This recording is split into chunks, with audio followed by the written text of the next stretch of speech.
Nosso mundo está cheio de diagramas. Representações gráficas de tudo, desde o sistema solar até as origens ocultas da vida. Eles têm a capacidade única de expressar ideias complexas de forma simples. E uma beleza intelectual e artística que tem o poder de despertar a admiração e mudar nossas percepções.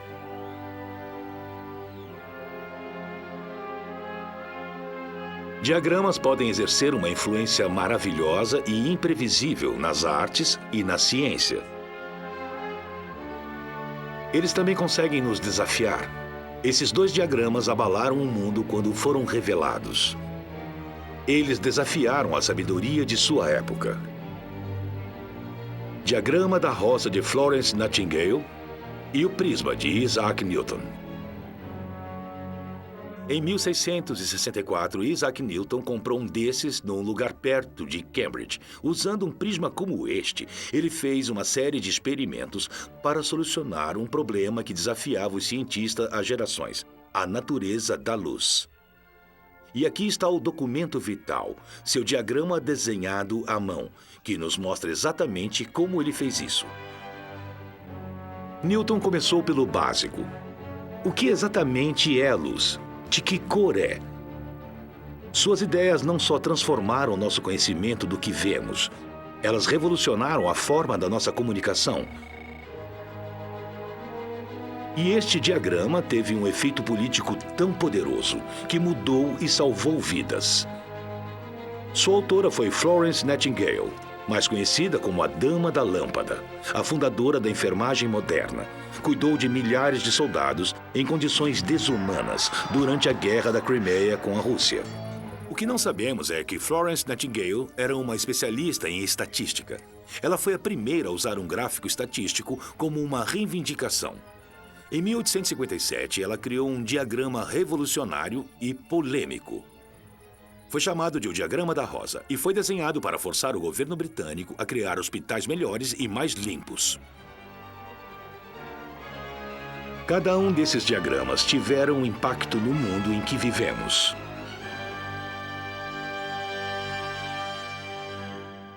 A beleza dos diagramas.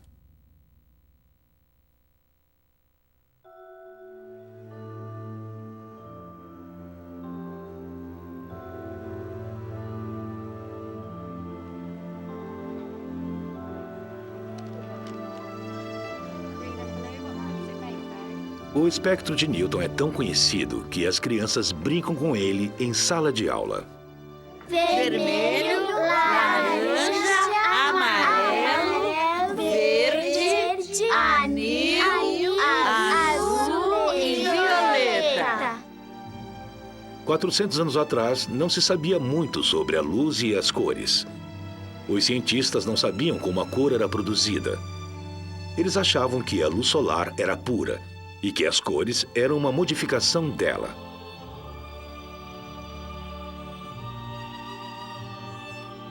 Então, em 1666, no auge da Grande Peste, Isaac Newton começou a realizar experimentos com prismas para desvendar os segredos da luz. Por acaso, o diagrama que Isaac Newton desenhou está aqui, na minha universidade Oxford New College. Eu nunca vi o diagrama, mas me disseram que era um rascunho que Newton fez com pena e tinta num bloco de anotações. As anotações não eram sobre a luz, e nem mesmo eram sobre a ciência. Eram anotações sobre teologia e seus pensamentos sobre o Velho Testamento. Em uma câmara escura, com um furo redondo de 1/3 de polegada, coloquei um prisma de vidro. O feixe de luz do sol, que entrou pelo furo, retratou em direção à parede oposta da câmara e lá se formou uma imagem colorida do sol. E este é o livro que contém este diagrama vital.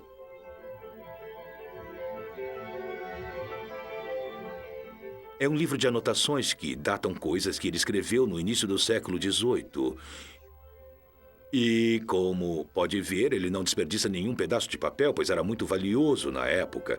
E em algum lugar deve estar o diagrama que procuramos. Ah, aqui está. Lindo.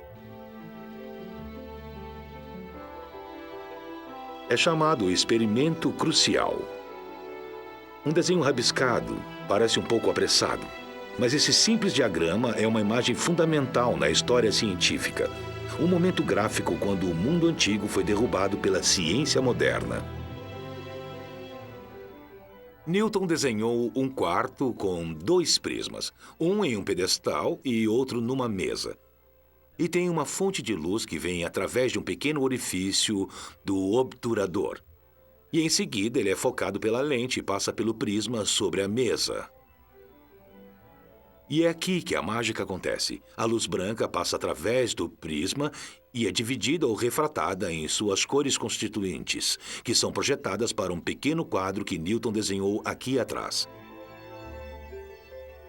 Hoje sabemos que o espectro é composto de 7 cores, mas Newton não estava muito certo sobre isso. Às vezes ele escrevia 5 ou 6, às vezes 7 cores. Nesse pequeno diagrama ele desenhou 5 cores.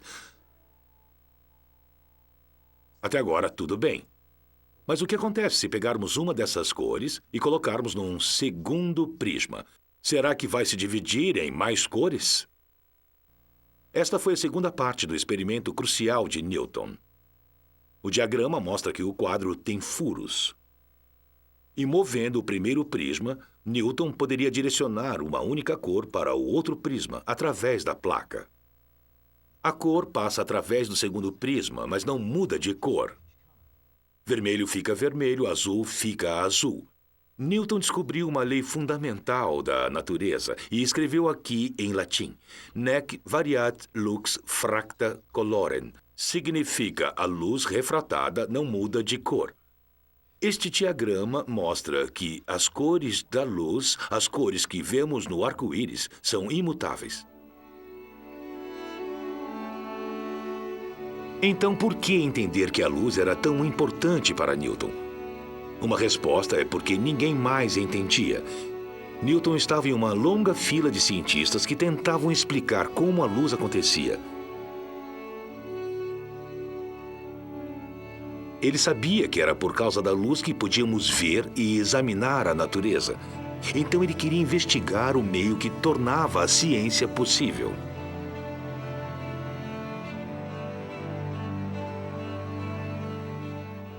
Newton estudou o currículo aristotélico que havia sido estudado por cerca de 300 a 400 anos. Em algum ponto, em 1664, 2 anos e meio depois que ele foi para Cambridge, de repente desistiu de tudo e começou a frequentar as aulas do primeiro professor lucasiano de matemática, Isaac Barrow. E lá ele estudou matemática avançada lecionada na Europa. Tem um material muito interessante em seus manuscritos que sugere que ele estava interessado em saber o quanto a mente controla o que vemos. Newton decidiu investigar a luz. Coincidiu com uma epidemia nacional que o fez sair da universidade e voltar para sua casa em Lincolnshire. A praga tinha devastado Londres e estava começando a se espalhar por todo o país. Como o artigo colocou, foi ótimo que Deus Todo-Poderoso visitou a cidade de Cambridge com a praga da peste. Newton teve que fugir de Cambridge e voltou para Woolsthorpe Manor. E agora ele estava prestes a realizar algumas de suas experiências mais importantes. Dizem que Newton adorava maçãs. E lá está a árvore onde supostamente Newton estava sentado embaixo quando a maçã caiu na sua cabeça, despertando a curiosidade sobre a gravidade. É também onde Newton descobriu um dos temas mais importantes da minha matéria, o cálculo, que ajuda a calcular a velocidade de uma maçã enquanto ela voa pelo ar.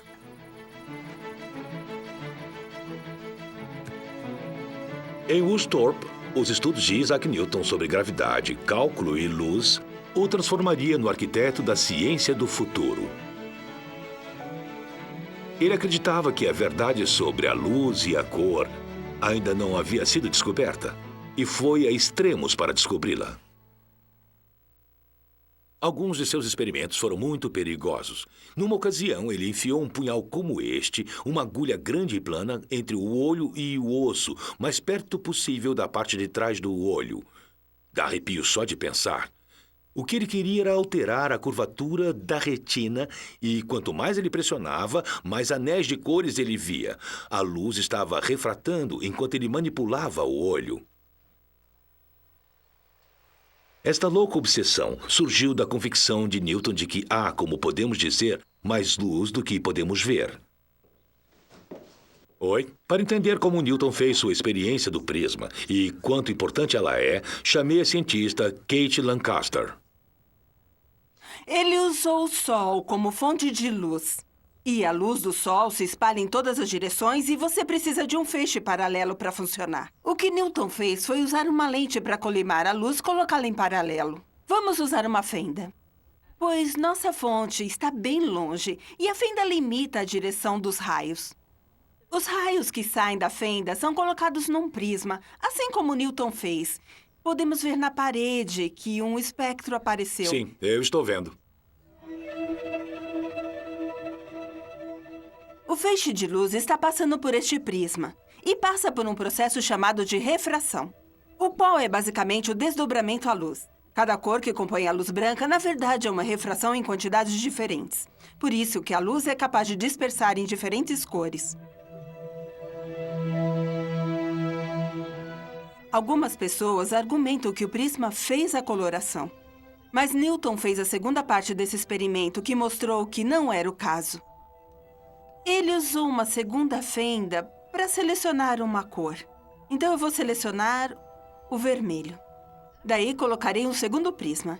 E basicamente o que estamos fazendo é refratar a luz vermelha. Não está mais colorido e acabou de ser retratada pelo segundo prisma. Portanto, este foi o experimento definitivo para Newton, que mostrou a luz branca era composta de múltiplas cores e que não era o prisma que estava colorindo a luz. Então, por que essa experiência foi importante? Foi a primeira vez que as pessoas viram que a luz branca era composta de várias cores. E esta informação certamente influenciou pessoas como James Clerk Maxwell, um cientista do final do século XIX, em sua descoberta sobre espectro eletromagnético. E, portanto, há coisas além do azul e do ondas de vermelho que rádio, não podemos ver. tudo que envolve o raio-x e raios gama.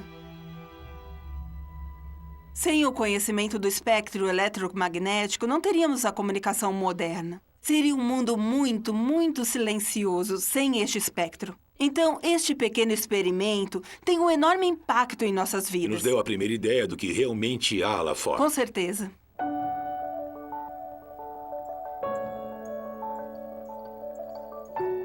Newton faz as coisas de maneira que podem ser desenhadas. É muito importante para ele que você consiga visualizar as experiências. Os desenhos que temos de seus trabalhos são de 1660. Mostram uma grande obsessão com precisão. É resultado de seus estudos de matemática e também da ciência.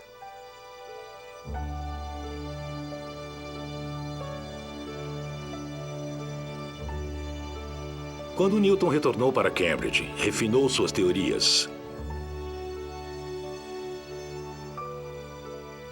Os cientistas estavam estudando as propriedades da luz por 2000 anos. Sabiam que a luz viaja em linha reta e que víamos os objetos por causa dos raios de luz refletidos neles. O matemático romano Ptolomeu tinha descoberto que a luz dobra quando atinge o vidro ou a água. Enquanto Newton voltava a morar em Trinity, na Itália, Galileu estava estudando a velocidade que a luz nos atinge a partir do Sol. O que destacou Newton foi que ninguém concordava com ele. A teoria que ele estava apresentando era muito incomum. Dizia que a luz branca é composta de raios coloridos primários trazidos em conjunto. Todo mundo dizia que as cores são modificações da luz branca. Todo mundo estava errado. Acho que conseguem ver a tensão entre o pensamento radical de Newton e a citação de seus diagramas pela ciência da época. Se chama roda de cores e aparece no livro 1 de Óptica. Esta é uma primeira edição, data de 1704.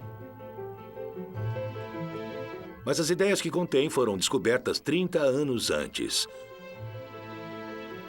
Aqui está a roda.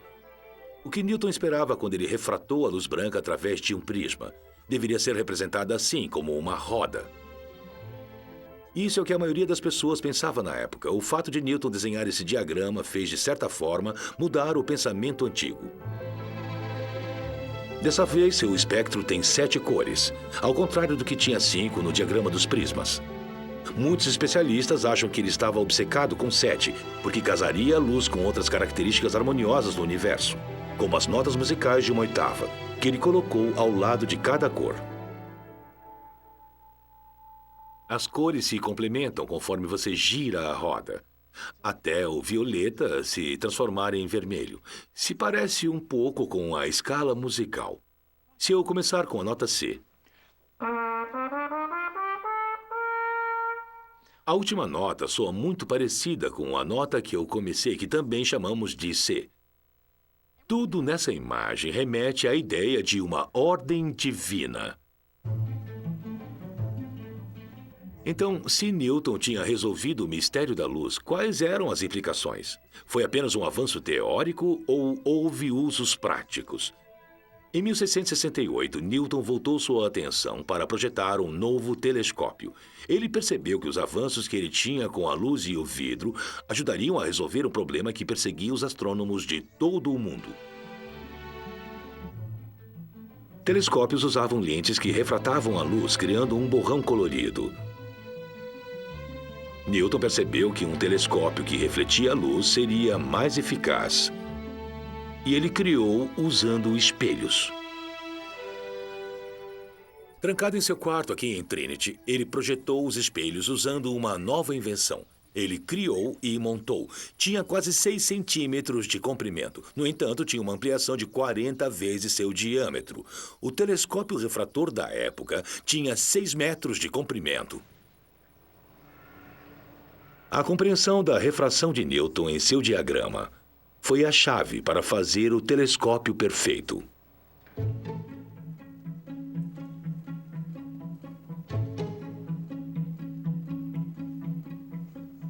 Esta é a fábrica Orion Optics, a única empresa na Grã-Bretanha que produz telescópios de primeira linha a partir do zero, incluindo o telescópio europeu newtoniano 150, um descendente direto do que Newton fez em 1660. Newton descobriu que um espelho bem feito reflete uma imagem perfeita para um segundo espelho no ângulo dos olhos. As pessoas dizem que ele revolucionou a ciência da ótica. Ele estava no caminho para se tornar o cientista líder do país e um gênio do conhecimento, aos 28 anos. Luz refletida por um prisma. É uma ideia muito simples que ainda inspira os Estados Unidos. É difícil imaginar, mas há uma ligação entre Isaac Newton e Pink Floyd. Foi juntando as luzes de um show do Pink Floyd e atendendo ao tecladista, o falecido Greg Wright, que disse: "Não vamos colocar um dos seus quadros, Storm. Por que não colocamos um gráfico legal?"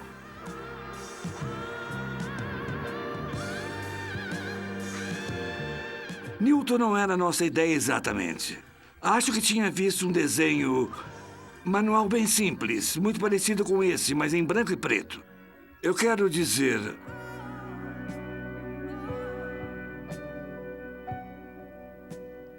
Não somos cientistas. É o gráfico, em vez da ciência, que o faz tão forte. E o triângulo é parte dele. Acho que o gráfico permite modificações sem alterar sua integridade.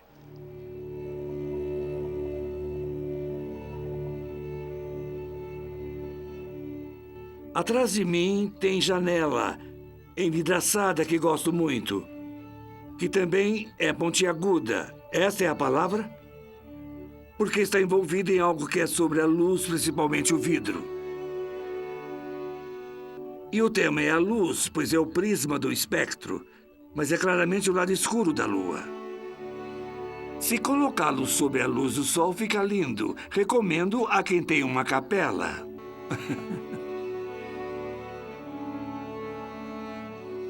Acha que se mostrasse a alguém, pensaria em Pink Floyd primeiro, antes de Newton?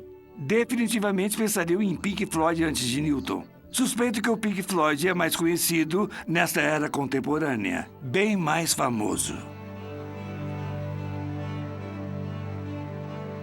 A capa do álbum do Pink Floyd faz parecer que há cores distintas na natureza. Elas aparecem separadas, cada uma com um nome. Mas o que estamos realmente vendo quando identificamos a cor? A forma como o cérebro vê a luz é tão importante quanto a própria luz. Será que é preciso dar nomes diferentes para todas as cores?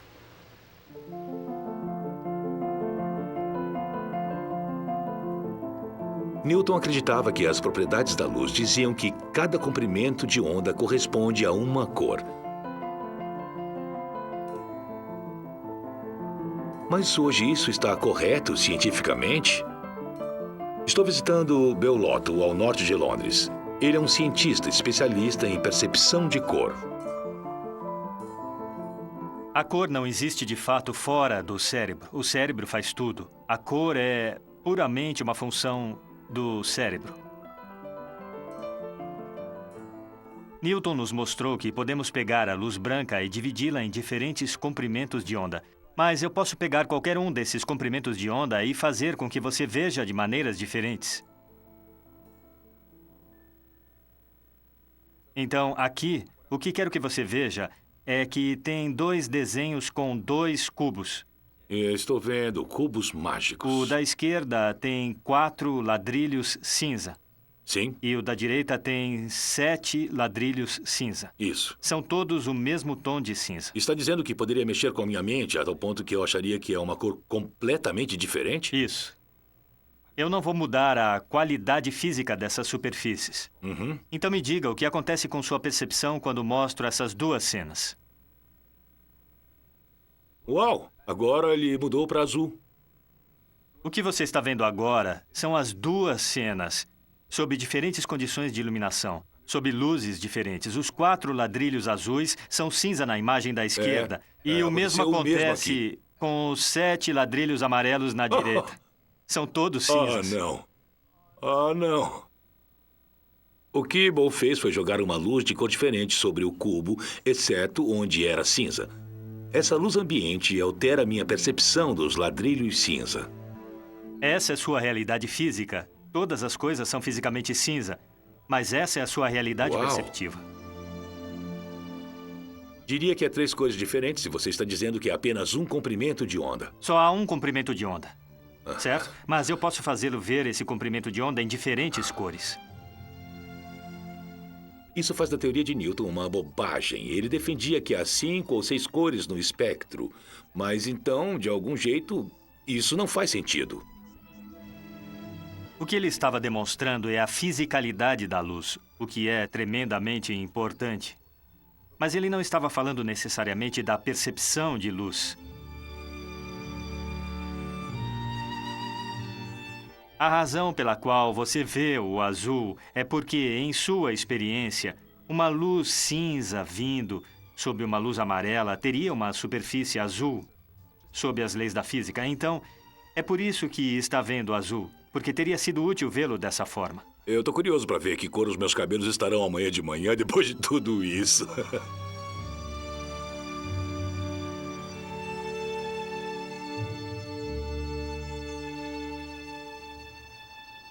300 anos depois de Newton desenhar seu diagrama para explicar sua teoria sobre a luz, ela permanece desde a história antiga até a nova ciência como o comportamento cognitivo. E ao revelar as propriedades reais da luz e da cor, Newton tornou possível desenvolver a fibra óptica, tecnologia laser e holografia.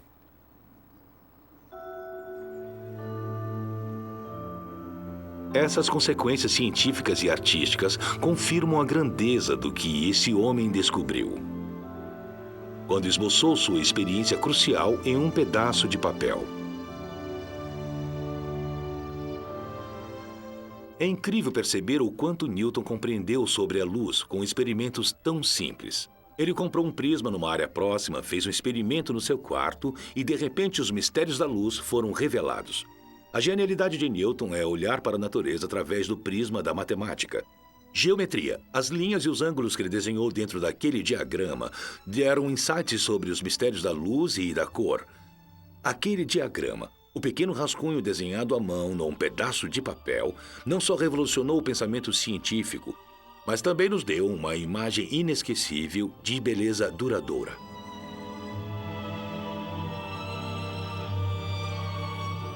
O esplendor dos diagramas vão além de sua mera beleza. Onde prismas de Newton mudaram a maneira de olharmos o mundo, este diagrama mudou o nosso comportamento. E foi criação de uma das melhores enfermeiras britânicas, Florence Nightingale.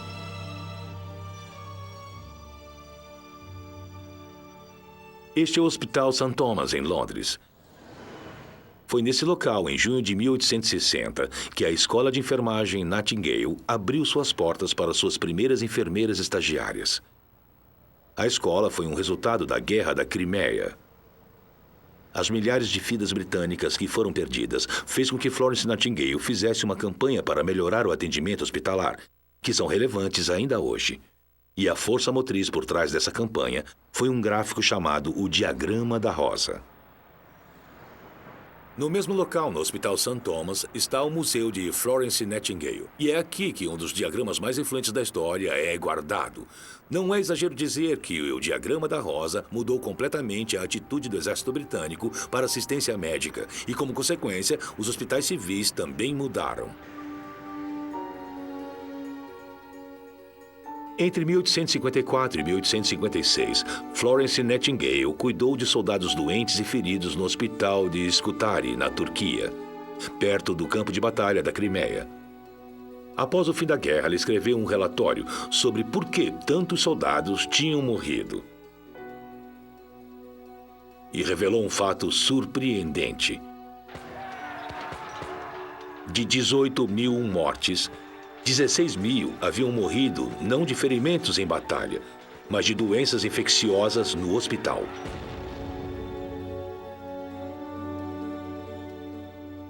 Florence Nightingale intitulou seu relatório como Notas Importantes que Afetam a Saúde, Eficiência e Administração Hospitalar do Exército Britânico. Muito dele não foi publicado quando a Comissão Real fez seu próprio relatório sobre a guerra um ano depois. Foi considerado controverso demais. Eles, no entanto, publicaram o diagrama.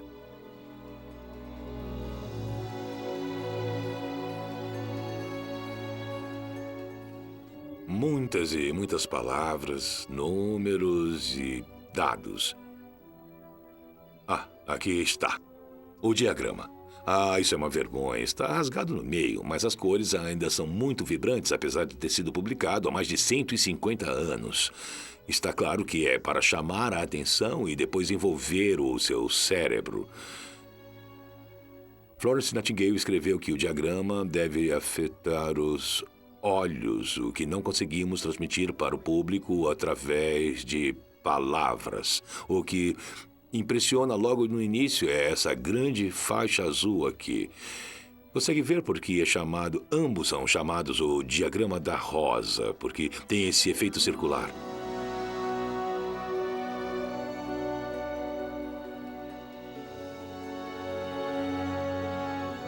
É parte de seu encanto imediato, uma rosa com muitas pétalas coloridas, mas revela uma verdade terrível. O que o diagrama representou aqui é o número de mortes na Guerra da Crimeia. À direita temos a batalha de 1854 até 55, com as mortes dos soldados apontadas mensalmente, de acordo com a causa da morte. E à esquerda, um pequeno diagrama mostra de 1855 até 56. O que importa é a área de cada cor. As áreas em vermelho representam a morte por ferimentos. Em preto, a morte por outras causas, como queimaduras ou acidentes. Mas o incrível número de mortes por doenças infecciosas, como a disenteria e o tifo, é representada pelas pétalas azuis na grande rosa, emergindo do centro. O diagrama não fornece o número de mortes, mas as áreas em azul, no entanto, criam uma impressão perturbadora.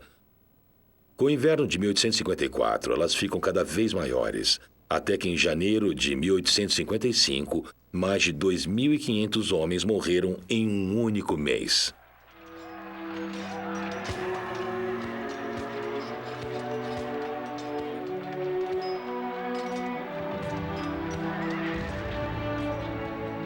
Florence Nightingale aceitava que vidas eram perdidas durante a guerra. Mas o que ela não podia aceitar era o número de mortes devido a doenças. E esse diagrama à esquerda demonstra que isso poderia ser evitado. As coisas poderiam ser mudadas. A partir de um ponto, em junho de 1855, o número de mortes devido à doença está diminuindo. Algo tinha acontecido para dar aos soldados uma melhor chance de sobrevivência, mas a questão era o quê? Este é o primeiro insight do poder do diagrama. Por que as condições dos soldados melhoraram de forma tão drástica? E por que há menos mortes por doença no segundo ano da Guerra da Crimeia? Para responder a isso, é preciso entender a experiência que Florence Nightingale teve com os soldados durante a guerra.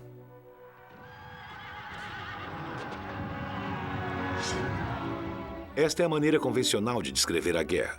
Em pinturas, não diagramas. A morte no campo de batalha, não em leitos hospitalares. Esta pintura é uma propaganda heróica do exército.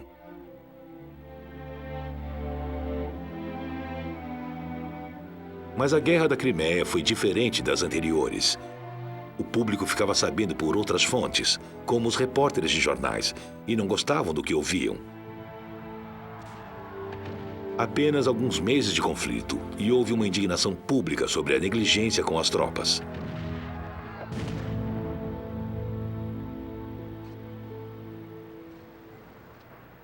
O secretário de Estado de Guerra, Sidney Herbert, era amigo de Florence Nightingale. Ele sabia de sua reputação como progressista bem-sucedida, como superintendente do Hospital para Senhoras Doentes, aqui na Rua Harley. Ele pediu para recrutar uma equipe de enfermeiras para ir à Turquia trabalhar no hospital de Scutari. Florence Nightingale e uma equipe de 38 enfermeiras chegaram a Scutari em novembro de 1854. E quando ela chega lá, encontra um vasto campo de sofrimento e miséria. Soldados deitados em camas podres no chão, empacotados como sardinhas, falta de ventilação e de saneamento. Na verdade, o hospital em Scutari foi construído sobre uma fossa, por isso haviam esses gases tóxicos que escapavam no ar. O chão coberto de fezes correndo pelos corredores. Sem exagero, quando Florence abre a porta de seu escritório, ela estava nadando nela. E quando ela chegou, o que fez para melhorar as coisas? Ela foi a primeira pessoa na história que tratou um soldado com respeito.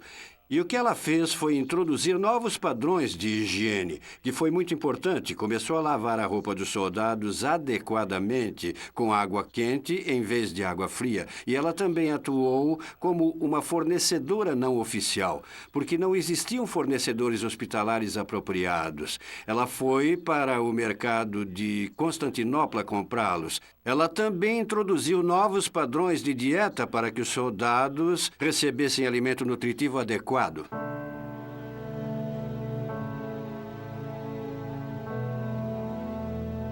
Mas não deu certo. Apesar de seus esforços, como o diagrama de Florence mostrou mais tarde, a taxa de mortalidade continuou a subir. Os doentes e feridos receberam atendimento assíduo de Florence e de outros enfermeiros, como Maria Sicol. Mas a enfermagem não foi suficiente. Os soldados continuaram a morrer em números crescentes. Então, assim como o primeiro ano da guerra chegou ao fim, aconteceu algo que iria melhorar drasticamente as chances de sobrevivência dos soldados. E despertou em Florence Nightingale uma nova compreensão do que estava acontecendo em Scutari.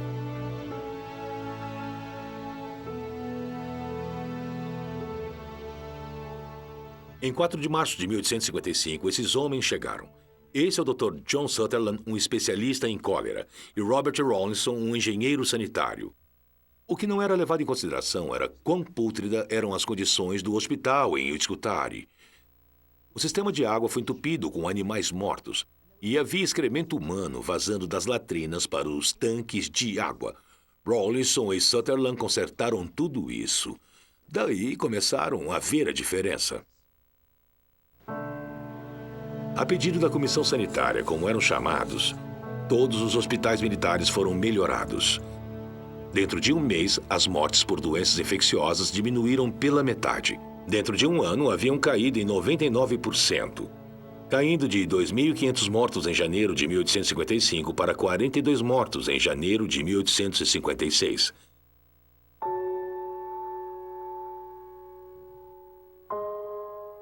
Após o fim da guerra, Florence Nightingale refletiu sobre o que tinha experimentado nos últimos 18 meses. Ela se sentia desesperada com as perdas. 18.000 homens haviam morrido, e ela percebeu que muitos deles poderiam ter sido salvos. O seu desafio era como ela poderia fazer melhorias duradouras em hospitais do Exército para que a mesma tragédia nunca mais acontecesse. Mas convencer o governo que precisavam de uma reforma radical, ela sabia que não seria fácil. Alguns funcionários do governo não acreditavam que a melhoria do saneamento era a solução para as doenças. E para muitos chefes militares, os soldados comuns eram a escória da terra. Florence Nightingale pediu uma audiência com a Rainha Vitória e seus conselheiros. Ela tentou convencê-los da necessidade de uma investigação sobre por que tantos soldados morreram em hospitais durante a guerra. A rainha e o governo não estavam interessados em aprofundar as investigações sobre a guerra, mas a opinião pública tinha poder e a reputação de Florence Nightingale era agora lendária. Então, o governador decidiu pedir para ela escrever um relatório confidencial que seria apresentado a um novo comissário real. Ela queria ajudar, mas o que ela escreveria? E mais importante ainda, como ela poderia mostrar o horror e a tragédia que ela presenciou em Scutari.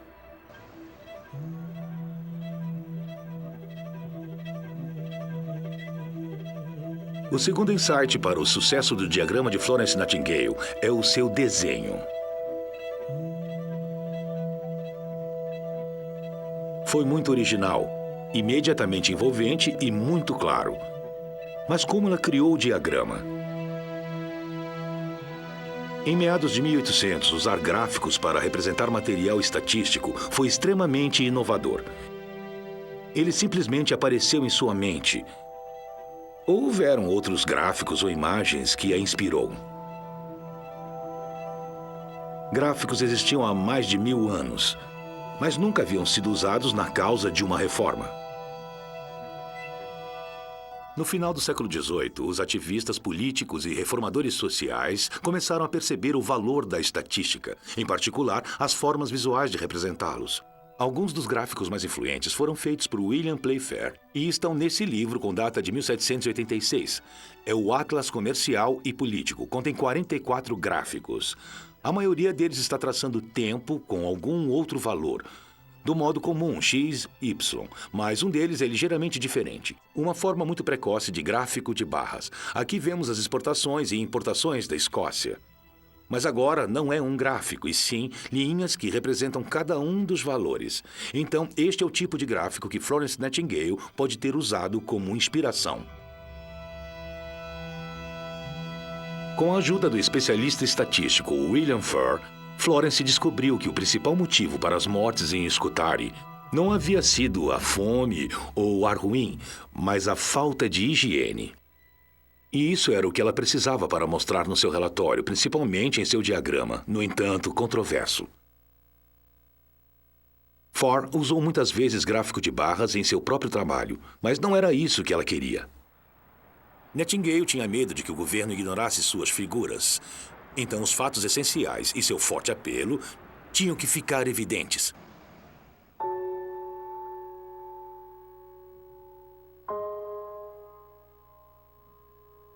Este diagrama fez exatamente isso.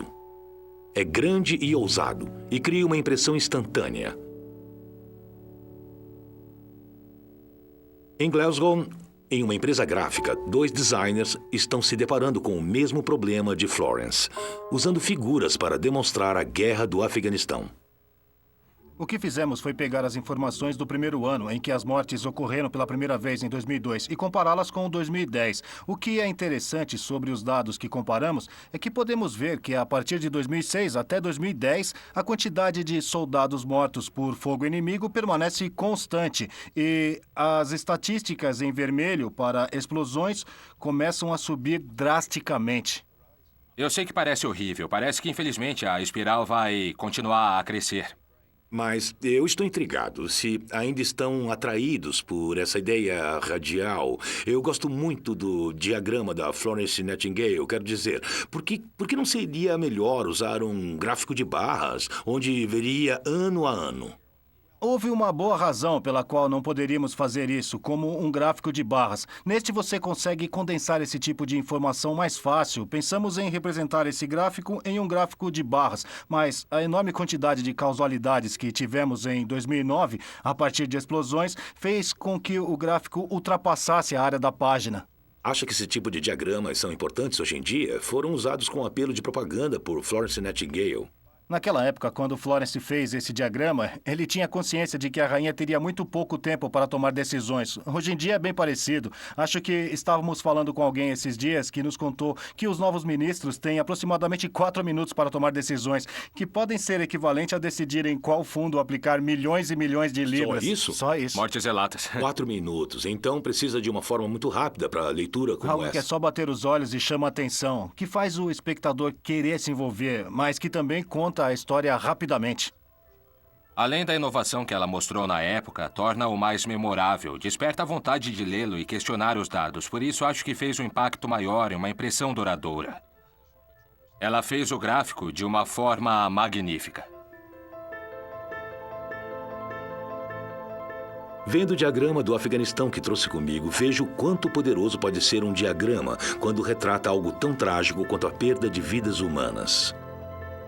E a potência do diagrama de Florence Nightingale funciona da mesma maneira. Enquanto o diagrama do lado direito mostra um aumento contínuo do número de mortes, o diagrama do lado esquerdo nos dá a chave para a solução. Como as áreas azuis de mortes por doenças infecciosas diminuíram, os gráficos nos mostram que a mudança era possível. Bastava os poderes ouvirem. Os críticos ainda estavam tentando achar a falha em sua evidência. Esses comentários a enfureceu. Em outubro de 1858, ela tomou a corajosa decisão de vazar seu relatório para centenas de pessoas influentes. Seu instinto foi o de dar o maior número de informações para o público.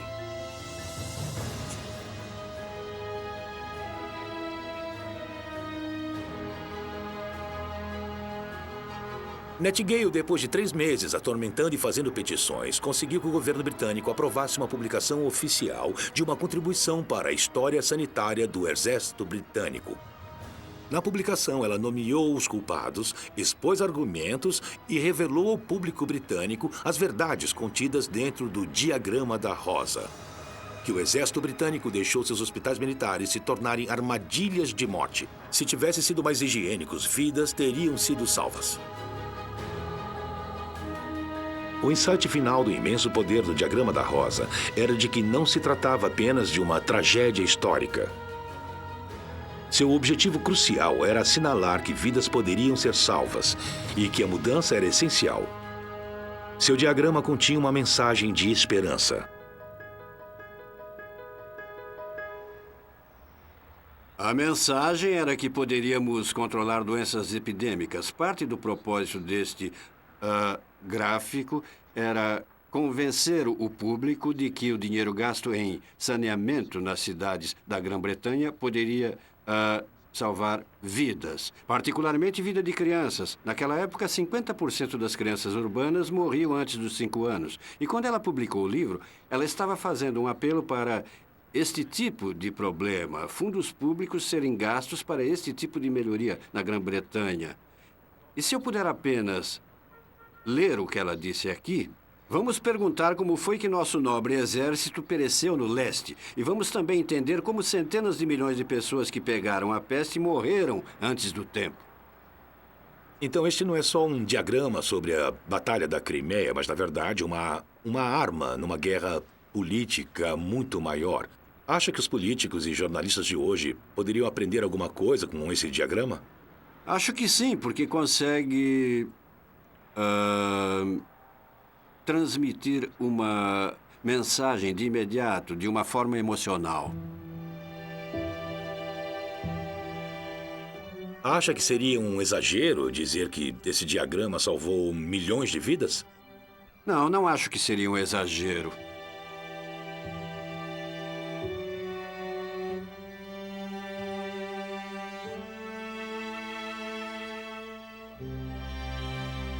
Quando William Ford, o estatístico profissional, viu o diagrama da rosa de Florence, ele desaprovou.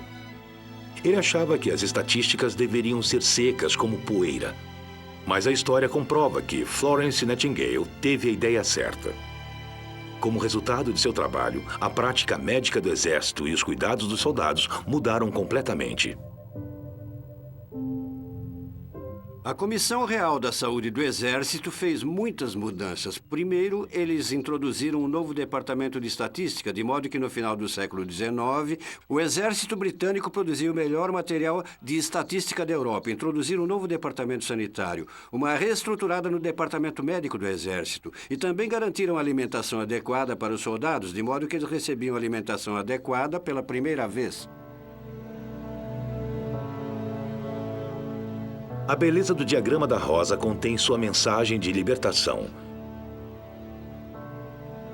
Sua inteligente forma de criação forçou o governo britânico a reconhecer que a prática médica do exército não podia continuar como estava, matando milhares de soldados desnecessariamente. Seu apelo visual impressionante ganhou corações e mentes e pôs em marcha um processo de reforma que mudaria os cuidados médicos para sempre.